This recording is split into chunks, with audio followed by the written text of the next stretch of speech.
રત્ન કલાકારોને ઝેરી દવાની અસર થઈ છે। પાણી પીધા બાદ રત્ન કલાકારોની તબિયત લથડતા હોસ્પિટલ ખસેડવામાં આવ્યા છે। પાણીમાં અનાજમાં નાખવાની દવા ભેળવી હોવાની શંકા સામે આવી છે। પોલીસ દ્વારા તપાસ શરૂ કરવામાં આવી હતી। આ ઘટના બાદ રાજ્યના મંત્રી પ્રફુલ્લ પાનસેરિયાએ એક નિવેદન આપ્યું છે। સુરતથી રત્ન કલાકારોની હત્યાના પ્રયાસનો ચોંકાવનારો મામલો સામે આવ્યો હતો। नमस्कार, હું આપની સાથે રીના અને આપ જોઈ રહ્યા છો today Gujarati news.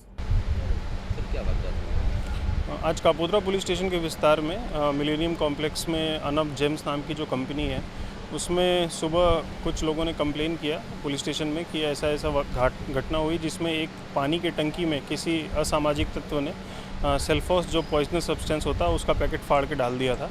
Luckily Celphos का जो पैकेट होता है उसमें 2 पैकेट्स होते हैं, बाहर की प्लास्टिक की पड़ी की होती है और अंदर में उसके एक और पैकेट होता है। तो अंदर का पैकेट फटा नहीं था और जब इन्होंने वर्कर्स ने कंप्लेन किया तो मालिक ने जो अच्छी सोच दिखा के सबको हॉस्पिटल भेजा है, किरण हॉस्पिटल और डायमंड हॉस्पिटल।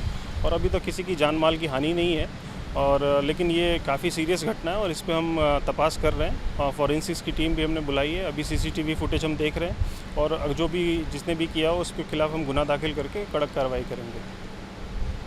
આ ઘટનામાં અનબ જ્વેલર્સમાં રત્ન કલાકારોને ટાર્ગેટ કરવામાં આવ્યા હતા। પાણીની ટાંકીમાં સેલ્ફોસ નામનું ઝેરી દ્રવ્ય ભેળવવામાં આવ્યું હોવાનો ખુલાસો થયો છે। પાણી પીધા બાદ 118 રત્ન કલાકારોની તબિયત બગડી હતી। આ દુર્ઘટનામાં એવી માહિતી સામે આવી છે કે ઝેરી દ્રવ્યનું પેકેટ આખું તૂટ્યું ન હોવાથી મોટી જાનહાનિ ટળી ગઈ હતી। રત્ન કલાકારોને હોસ્પિટલ સારવાર માટે ખસેડવામાં આવ્યા હતા। રાજ્યના મંત્રી પ્રફુલ્લ પાનસેરિયાએ રત્ન કલાકારોને મળવા પહોંચ્યા હતા।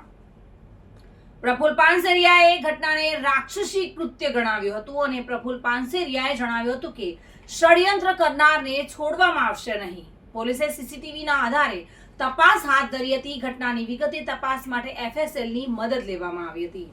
એફએસએલના રિપોર્ટ બાદ ગુનો નોંધવામાં આવ્યો છે। મહત્વનું એ છે કે સુરતના કાપોદ્રા વિસ્તારમાં આવેલા મિલેનિયમ ડાયમંડ કોમ્પ્લેક્સમાં ચાલતા અનબ જ્વેલર્સમાં એકાએક 118 રત્ન કલાકારોની તબિયત બુધવારે ખરાબ થઈ હતી અને જેમાં 2 રત્ન કલાકારોને તો આઈસીયુમાં દાખલ કરાયા છે। રત્ન કલાકારોનો દાવો હતો કે પાણી પીધા બાદ તમામની તબિયત બગડી છે। પોલીસે તપાસ કરતા પાણીની ટાંકીમાંથી ઝેરી દ્રવ્ય એવા સેલ્ફોસનું પેકેટ મળી આવ્યું છે। જો કે સદનસીબે પેકેટ બરાબર તૂટ્યું ન હોવાથી મોટી જાનહાનિ ટળી છે। હાલ તમામ રત્ન કલાકારોની સારવાર ચાલી રહી છે અને તમામ સુરક્ષિત છે। પોલીસ ઘટનાની તપાસ કરી રહી છે। ખુદ મુખ્યમંત્રીએ પણ ઘટનાની માહિતી મેળવી રહ્યા છે। ઉલ્લેખનીય છે કે ગઈકાલે એટલે કે બુધવારે સુરતમાંથી એવા સમાચાર સામે આવ્યા હતા કે પાણી પીધા બાદ 118 રત્ન કલાકારોની તબિયત લથડી હતી। કેટલા જણા ટોટલ પેશન્ટ અને શું ઘટના? મારું નામ ડૉક્ટર મેહુલ પાંચાલ છે। હું કિરણ હોસ્પિટલમાં એઝ અ મેડિકલ ડાયરેક્ટર તરીકે સેવા બજાવું છું। આજે સવારે લગભગ 12:30 વાગે અમને એક ડાયમંડ ફેક્ટરીમાંથી ફોન આવ્યો હતો કે ત્યાં આગળ લગભગ 120 જેટલા દર્દીઓ છે કે જે લોકોએ પ્રદૂષિત પાણી પીધું છે કે જેનામાં એક વોટર ટેન્કની અંદર ઝેરીલી દવાથી પ્રદૂષિત થયા હોય એવું પ્રારંભિક વસ્તુમાં જણાવ્યું છે। એ 120 દર્દીઓમાંથી લગભગ 104 દર્દી અમારી કિરણ હોસ્પિટલમાં આવ્યા છે। આ બધા જ દર્દીઓને અમે તાત્કાલિક એપ્રોપ્રિએટલી સારવાર આપી છે। બધા દર્દીઓ અત્યારે આઉટ ઓફ ડેન્જર છે।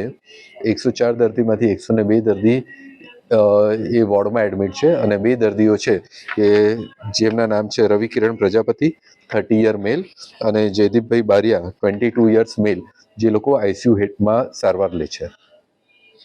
તમને શું જાણ કરવામાં આવી હતું કે આ લોકોનો શું થયું છે ને કેવી રીતે? અમને જાણ એવી રીતે કરવામાં આવ્યું હતું કે આ લોકોએ કન્ટામિનેટેડ વોટર્સ એટલે કે પ્રદૂષિત પાણી પીધું છે અને જેની અંદર કોઈક અજાણ્યા વ્યક્તિએ એમની જે વોટર ટેન્ક છે એની અંદર ટેબ્લેટ્સ એટલે કે જે ઝેરીલી દવા કે જે આપણે સામાન્ય રીતે સેલ્ફોસ કહીએ છીએ અને અનાજમાં મૂકવાની ટીકડી કહીએ છીએ એ ટીકડીઓને સંક્રમિત કરેલી છે। કુલરમાંથી પાણી પીધા બાદ 118 થી વધુ રત્ન કલાકારોની તબિયત પર અસર થઈ હોવાના સમાચાર છે। પીવાના પાણીના ફિલ્ટરમાં કોઈએ અનાજમાં નાખવાની દવા ભેળવી હોવાનો આરોપ રત્ન કલાકારોએ લગાવ્યો હતો। તમામને સારવાર માટે ખાનગી હોસ્પિટલ લઈ જવામાં આવ્યા હતા। આ મામલે પોલીસે પણ તપાસ શરૂ કરી દીધી છે।